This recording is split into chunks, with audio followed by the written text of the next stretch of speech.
Buenos días a todas y todos.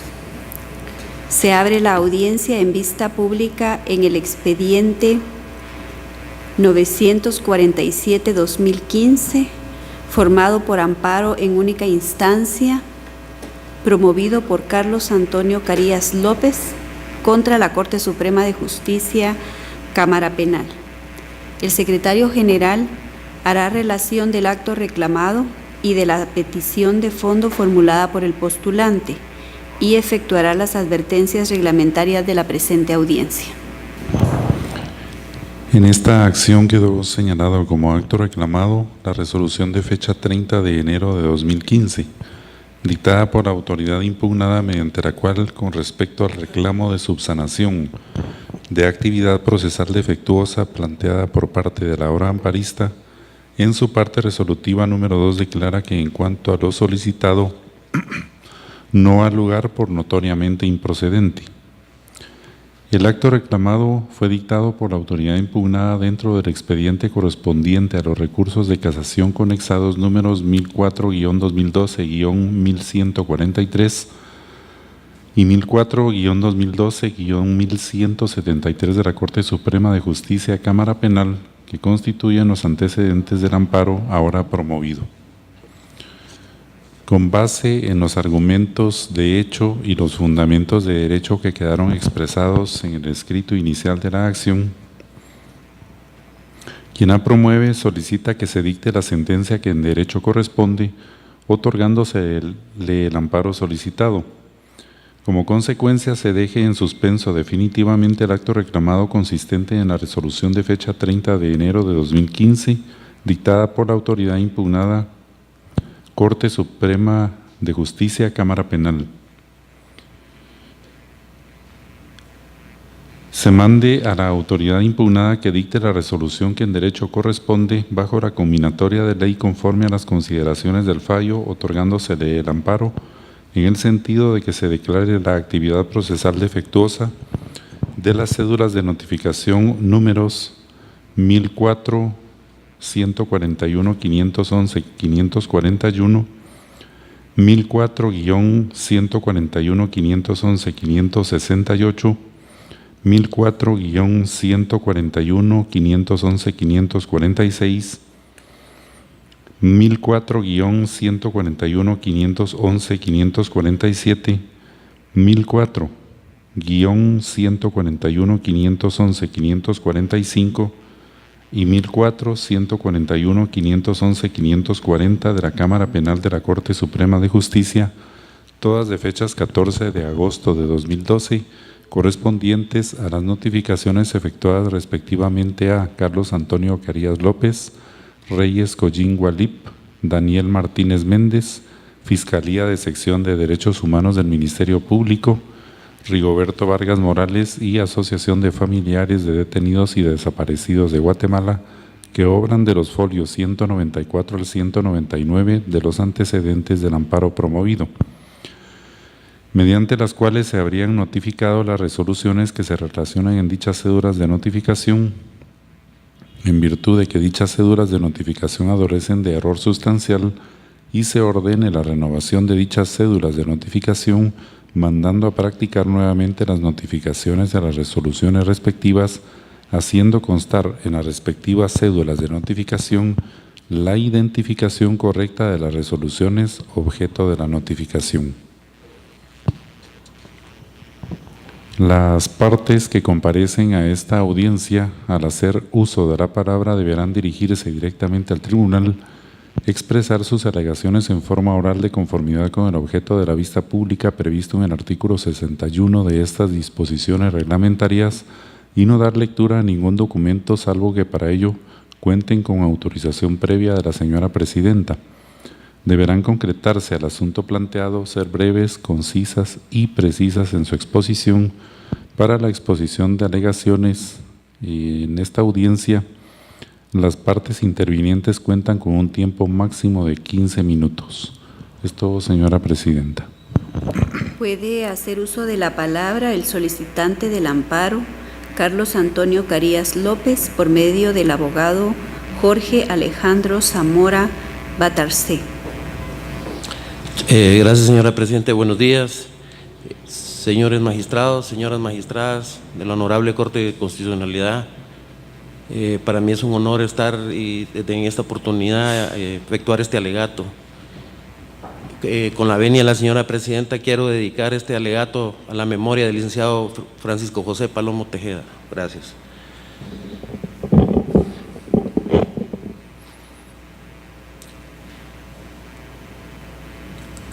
Con su venia, señora Presidenta, el presente amparo se interpuso a favor de Carlos Antonio Carías López porque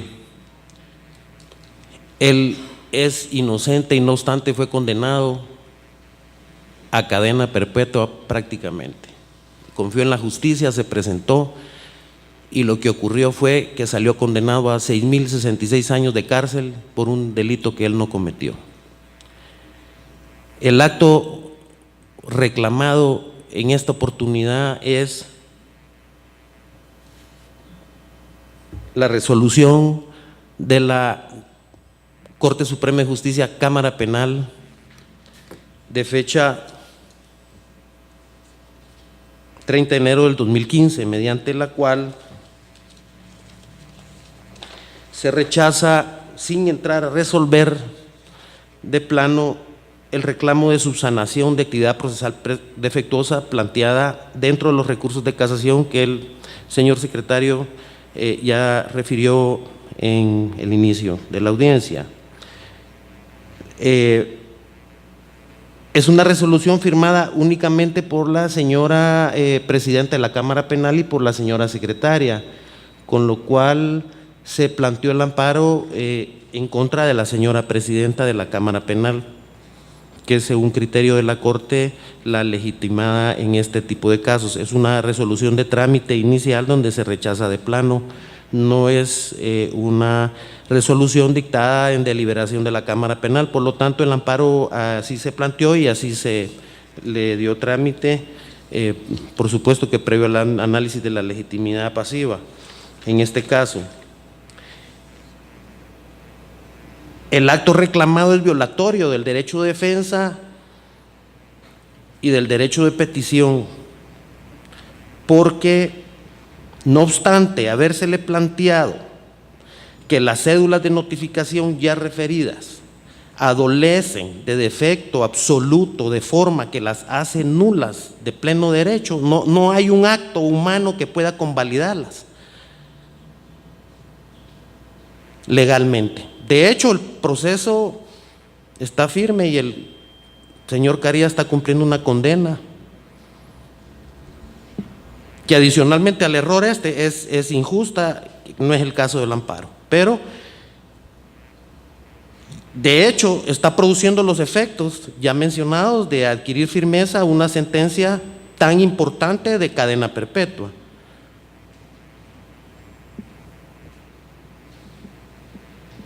Dice, no al lugar por notoriamente improcedente. Sin embargo, el artículo 11 bis dice que todas las resoluciones deben de ser fundamentadas. El acto reclamado debió entrar a conocer el vicio denunciado y resolverlo conforme a derecho según criterio de la autoridad que estaba resolviendo, no dos líneas notoriamente improcedentes. De ahí que el acto reclamado es violatorio del derecho de defensa, como lo reza el artículo 11 bis del Código Procesal Penal, porque no contiene los fundamentos de hecho y de derecho en que se basa la resolución que adoptó la autoridad impugnada. Por lo tanto, subsiste la violación al derecho de defensa hasta el presente momento. Las leyes que se denuncian violadas en este amparo son el artículo 12 de la Constitución Política, que garantiza el derecho de defensa, el artículo 28 también de la Constitución Política, que obliga a toda autoridad a resolver las peticiones de los ciudadanos, y no es para menos, porque la primordial función de las autoridades es impartir justicia, las autoridades judiciales, impartir justicia y resolver las peticiones relacionadas con la justicia, no rechazar de esa forma. Está bien que se le diga que es notoriamente improcedente, pero que se explique que se fundamente, pero de esta manera se viola el derecho de defensa que garantiza el artículo 12 de la Constitución Política y 28 del derecho de petición. Asimismo, se viola el artículo 4 de la Ley de Amparo, en tanto que el artículo 4 de la Ley de Amparo establece que en todo proceso deben observarse las garantías del debido proceso. Asimismo, se violan los artículos 13, 7, 11 bis, 166, 281, 283 y 284, párrafo primero del Código Procesal Penal. Asimismo, se denuncia como violado el artículo 16 y 198 de la Ley del Organismo Judicial y 8 de la Convención Americana de Derechos Humanos, que garantiza el derecho de defensa y el debido proceso. Es del caso, señores magistrados, que las violaciones que se denuncian concretamente es la siguiente: que el día 14 de agosto del año 2012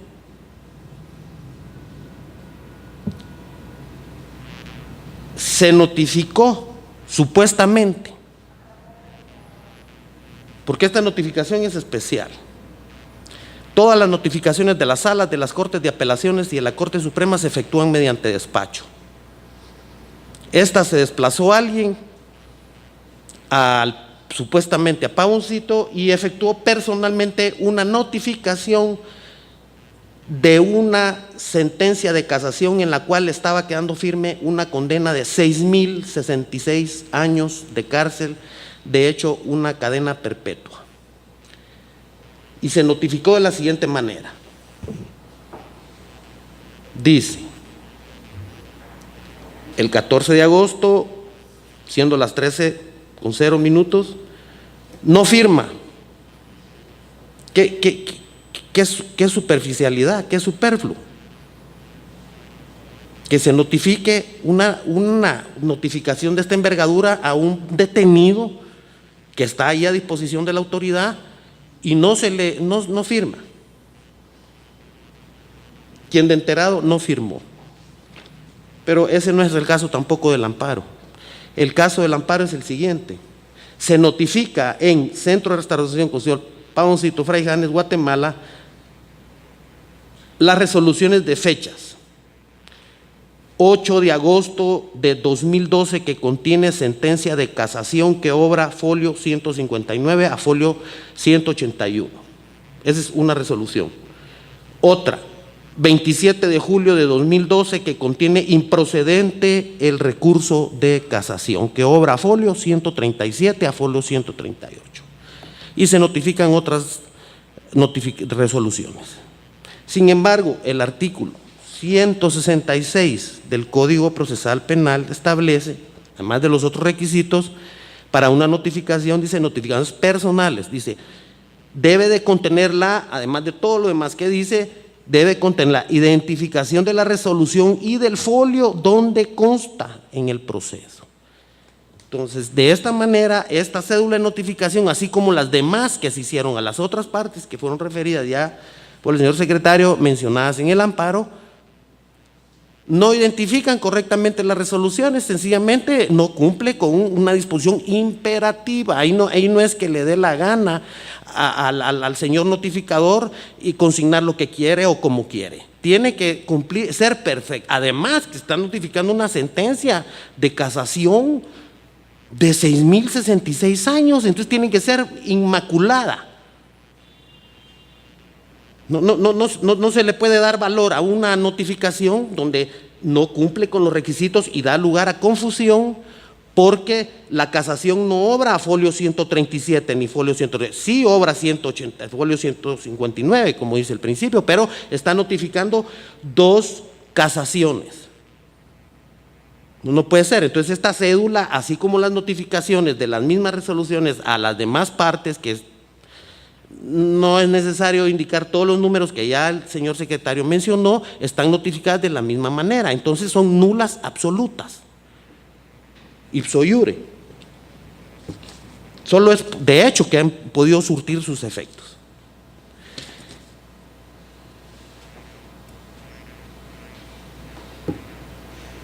Sin embargo, la cuestión no hubiera tenido mucha importancia tampoco estamos aquí para ocultar nada. En la preguntadera en la Cámara, que cuando mandaban el despacho, sí mañana, sí mañana, sí mañana, ya se fue uno a Poptún, ya se va a ir a Fraijanes, cuando menos sentimos se había ido a notificar personalmente a Pavoncito esta notificación, pero con el error ese.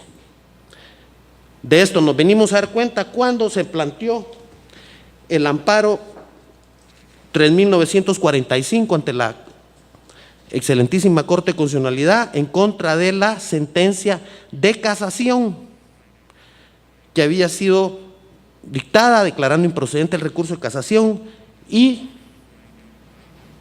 en base a esta cédula de notificación que no debe de producir ningún efecto jurídico, se archivó en definitiva el amparo contra esa casación por extemporaneidad en su presentación. Un día había pasado, pero no había pasado ningún día legalmente, porque esta notificación es nula, ipso iure, absolutamente.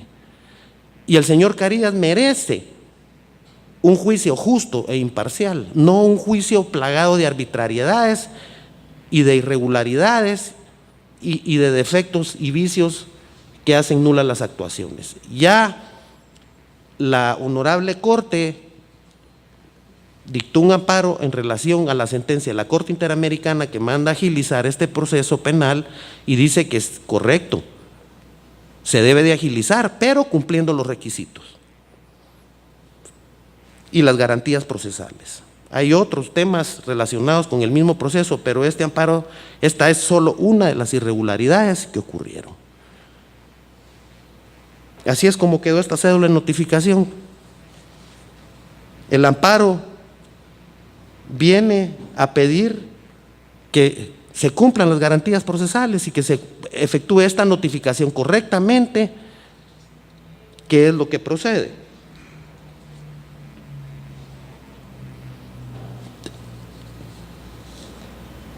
Ciertamente que posterior a este rechazo se presentó en la Cámara Penal otro reclamo de subsanación, el cual fue declarado sin lugar y se interpuso un recurso de reposición, y el mismo se entró a conocer y fue declarado sin lugar, y se planteó otro amparo, el 3945,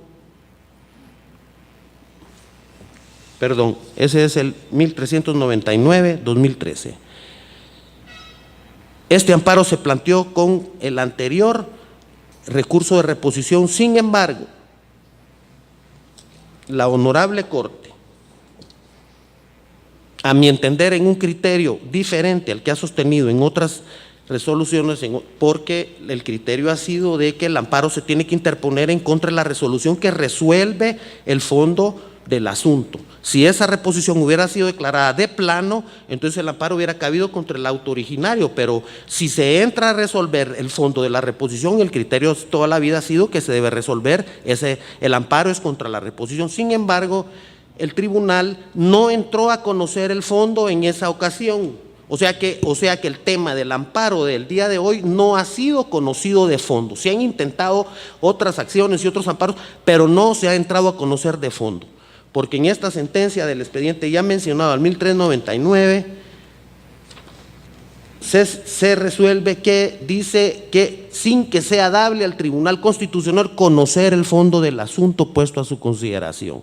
O sea que, no obstante, ya esto fue planteado en otras oportunidades, no se ha resuelto el fondo del tema, y siendo el vicio que se alega en el amparo adolece nulidad absoluta, no puede producir efecto alguno según artículo 4 de la Ley del Organismo Social, es que consecuentemente se planteó de nuevo este amparo, toda vez que estas notificaciones deben de efectuarse correctamente, conforme a derecho y no en la forma en que se encuentran. Por lo que pido a la honorable Corte que en su momento dicte sentencia otorgando el amparo, deje en suspenso en definitiva el acto reclamado y le ordene a la autoridad impugnada resolver conforme a derecho el reclamo de subsanación que le fue planteado. Muchas gracias, honorables magistrados. Puede hacer uso de la palabra asociación familiares de detenidos desaparecidos de Guatemala, FAMDEGUA, por medio de la representante legal Aura Elena Farfán, quien actúa con el patrocinio del abogado Edgar Fernando Pérez Archila. Gracias, señora presidenta. De igual manera, esta representación pues, lamenta profundamente el asesinato del licenciado Francisco José Palomo Tejeda. No obstante eso, pues el día de hoy también quisiera, señora presidenta, con su venia, antes de dar mis argumentos, pues desearles a los señores magistrados un feliz Día del Padre. Hoy también tenemos grandes madres que son grandes padres, como mi representada. Así que feliz día. Señoras y señores magistrados, hemos acudido aquí a esta honorable sala de la Corte de Constitucionalidad una infinidad de veces para discutir sobre los amparos planteados dentro del proceso conocido como la masacre de las 2 R's. Y esta representación es respetuosa del derecho de defensa y el debido proceso, y siempre lo ha sido y lo promoverá, porque cree que es fundamental que se respeten esas garantías para que se vaya consolidando un Estado de Derecho. Sin embargo, el día de hoy estamos acá ante una acción de amparo planteada contra una resolución, particularmente la del 30 de enero del presente año, que resuelve una solicitud de reclamo de subsanación, es decir, como lo expresaba el interponente del amparo, el representante del interponente del amparo, por notificaciones que según él tuvieron errores en el momento de haberse elaborado o faccionado las mismas. No obstante eso, estas notificaciones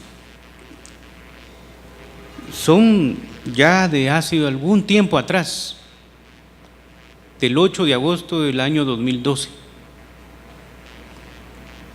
Las notificaciones fueron hechas en el lugar donde se encontraba recluida la persona condenada o las personas condenadas. De haberse advertido ese error, las partes procesales tuvieron el derecho, si es que hubiera un error, el derecho de plantearlo de forma inmediata. El artículo 282 del Código Procesal Penal es claro, que el reclamo debe hacerse en forma inmediata. Sin embargo, se viene a plantear un planteamiento de subsanación o reclamo de subsanación hasta el año 2015, pretendiendo que aquellas notificaciones del año 2012 queden sin efecto. Se plantea por parte del interponente que efectivamente, de conformidad con el artículo 12 y 28, se obliga a toda autoridad a resolver las peticiones, fundamentarlas también. Pero también la ley del organismo judicial en el artículo 66 también le faculta a los jueces y magistrados a rechazar aquellas peticiones en forma liminar o de plano que son espurias e improcedentes. Y si tenemos una acción planteada totalmente fuera de tiempo, pues lo lógico es que en economía procesal la autoridad jurisdiccional rechace de plano esas solicitudes. Y no tiene por qué fundamentar, porque la ley le faculta para rechazar de plano aquellas solicitudes infundadas. Y por eso se dice en la resolución improcedente, notorio, se rechaza o se deniega por notoriamente improcedente. Eso es, en el fondo, lo que acá se viene a plantear, pero vayamos por pasos.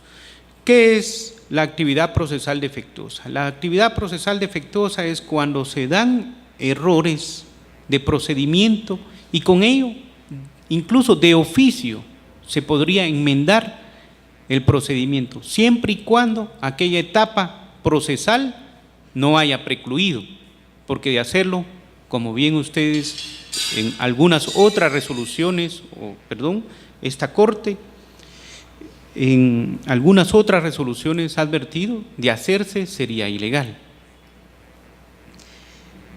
En el presente caso tenemos una sentencia de casación dictada, con lo cual esa sentencia cierra esa fase procesal y ya no queda más acción, sino que la acción constitucional de amparo, la cual ya se ha hecho el ejercicio de la misma en contra de la sentencia de casación, y esta honorable Corte de Constitucionalidad ha conocido también de ese otro amparo planteado dentro de este proceso.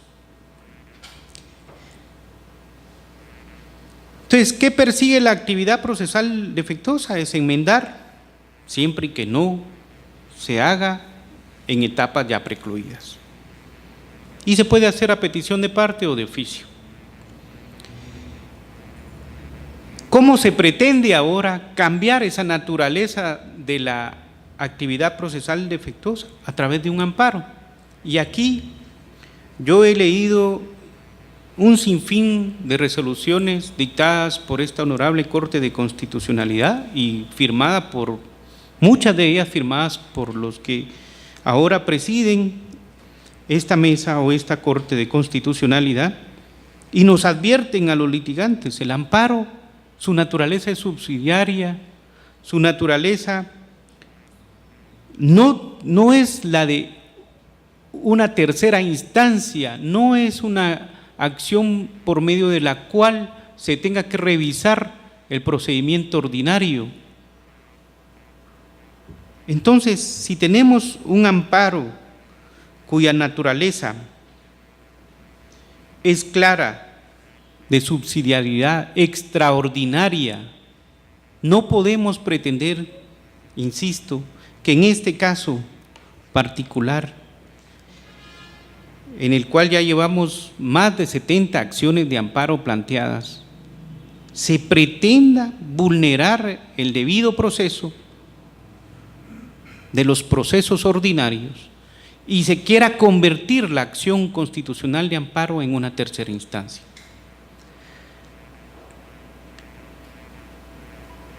Si eso fuera poco, señoras y señores magistrados, se plantea aquí que el señor Carlos Antonio Carías López es inocente y que está purgando una condena de cadena perpetua.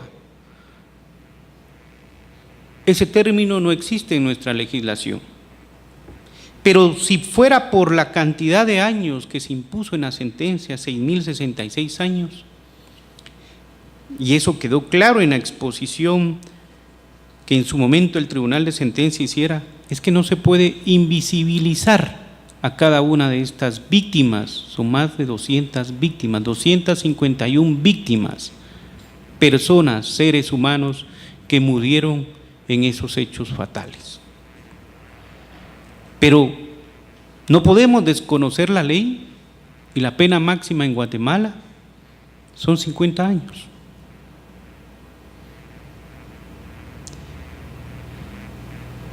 La sentencia de casación está firme, adquirió firmeza, por lo cual no hay nada que discutir dentro de este proceso penal más sobre el señor Carlos Antonio Carías López.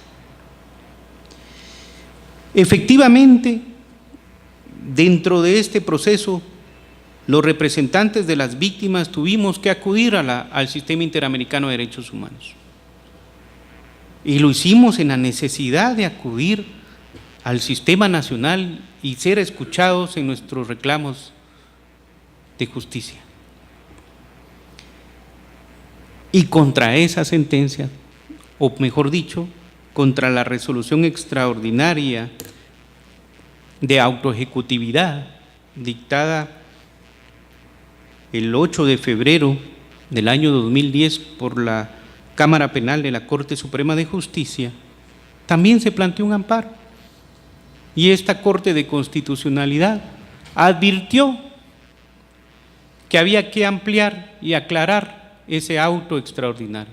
Y se aclaró en el sentido que el Estado de Guatemala también debe de garantizar el deber de garantía en las graves violaciones a derechos humanos que llegan a constituir crímenes de lesa humanidad, y para el efecto citó fallos trascendentales de la jurisprudencia internacional como los casos de Sierra Leona y otros.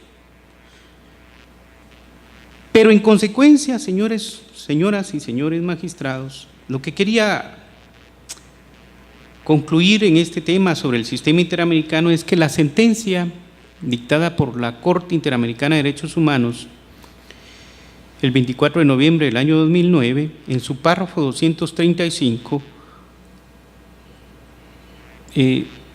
da una más que una recomendación, no una condena, sino que una recomendación al Estado de Guatemala. No le voy a llamar condena, una recomendación al Estado de Guatemala, la cual he venido reiterando ante esta honorable Corte y otros espacios jurisdiccionales. Y con la venia de la señora presidenta, quisiera leer solo la parte conducente de este párrafo. Sí, puede hacerlo. El párrafo 235 en su parte conducente dice: los jueces como rectores del proceso tienen que dirigir y encauzar el procedimiento judicial con el fin de no sacrificar la justicia y el debido proceso legal en pro del formalismo y de la impunidad, así como tramitar los recursos judiciales de modo a que se restrinja el uso desproporcionado de acciones que pueden tener efectos dilatorios o entorpecedores. Y con esto termino, señoras y señores magistrados. ¿Qué es lo que estamos conociendo dentro de esta audiencia? Es una acción constitucional de amparo que se ha convertido en el uso desproporcionado de esta acción para querer corregir supuestos errores del procedimiento ordinario, cuando eso no es procedente.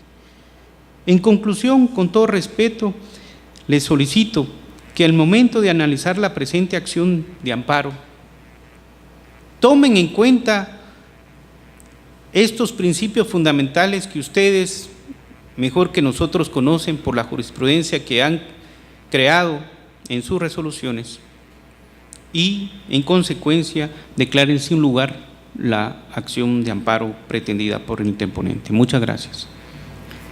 Puede hacer uso de la palabra el Ministerio Público por medio del agente fiscal Eric Giovanni de León Moratalla. Buenos días, señoras magistradas, señores magistrados, abogados y públicos presentes. El Ministerio Público, con fundamento en el artículo 251 de la Constitución Política de la República, 1 de la Ley Orgánica del Ministerio Público, así como el artículo 38 de la Ley de Amparo, Exhibición Personal y de Constitucionalidad, procede a evacuar la siguiente vista, argumentando. El artículo 8 de la Ley de Amparo, Exhibición Personal y de Constitucionalidad tiene por objeto proteger a las personas contra las amenazas de violaciones a sus derechos o restaurar el imperio de los mismos cuando la violación hubiera ocurrido, lo cual en la presente acción constitucional de amparo no ha ocurrido, ya que tomaré palabras del abogado que auxilia al interponente del amparo, en la cual en la primera página este amparo está foliado de la página número 1 a la 15, en la cual ustedes podrán observar cuando hagan el análisis jurídico de la procedencia del amparo, que en el folio número 1 de dicho memorial establecen que interpone amparo contra la honorable señora presidenta de la Cámara Penal, así como señala en la parte conducente de la autoridad impugnada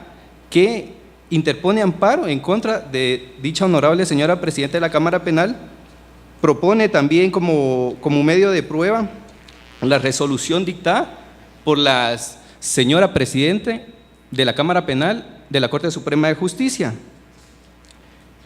En la parte relacionada a las peticiones, en el numeral romano tercero, también indica que dictada por la autoridad impugnada, honorable señora Presidente de la Cámara Penal de la Corte Suprema de Justicia, lo cual el abogado primero exponente ha indicado que ha enderezado esta acción constitucional de amparo en contra de la señora Presidente, y no así como lo establece el artículo 9 de la Ley de Amparo y Ley de Amparo, Exhibición Personal y de Constitucionalidad, que establece quiénes son los sujetos pasivos del amparo.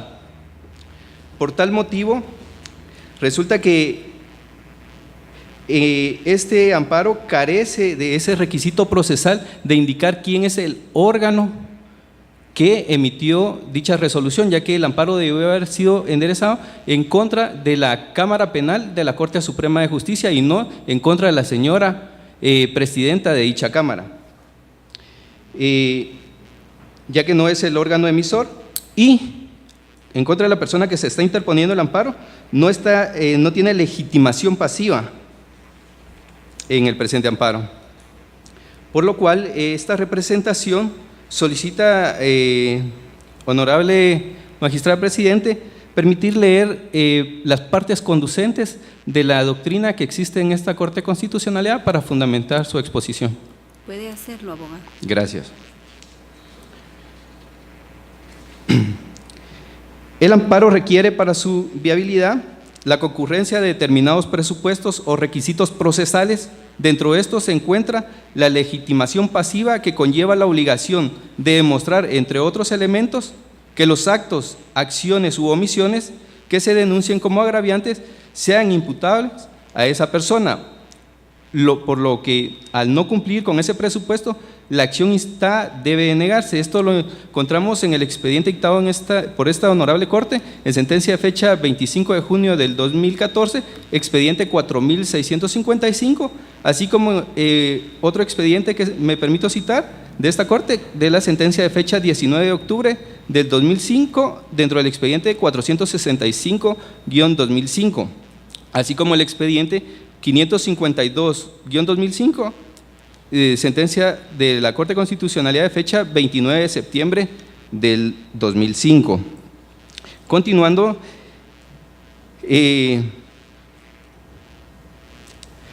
dicha resolución, que para no ser repetitivos, trataré de ser lo más concreto, de fecha 30 de enero del 2015, dictada por la Cámara Penal de la Corte Suprema de Justicia, fue dictada en uso de ejercicio de las facultades que le confiere las leyes ordinarias, así como la Constitución Política de la República. El hecho que esta resolución no le sea favorable al abogado no quiere decir que se le causó un agravio, una afectación a sus derechos, a derechos constitucionales del señor Carías López. Resulta que el amparo en esta planteado tiene por objeto, tal como se ha indicado, que pretende ser una instancia revisora de la actuación de los órganos jurisdiccionales ordinarios, por lo cual debe ser declarado sin lugar este amparo, ya que hay prohibición en el artículo 211 de la Constitución Política de la República y 59 de la Ley del Organismo Judicial. Por lo anterior expuesto, el Ministerio Público solicita que sea declarado sin lugar la presente acción constitucional de amparo, condene en costas e imponga la multa respectiva al abogado de conformidad con lo que establece el artículo 44 al 47 de la Ley de Amparo, así haciendo propias algunas palabras del abogado Pérez, que la actividad procesal defectuosa en uno de sus artículos, del 281 al 284, tiene la prohibición de que no sea utilizado con el único efecto de poder retrotraer el proceso a etapas procesales ya precluidas, como lo está pretendiendo el accionante del amparo. Muchas gracias. Se clausura la presente audiencia.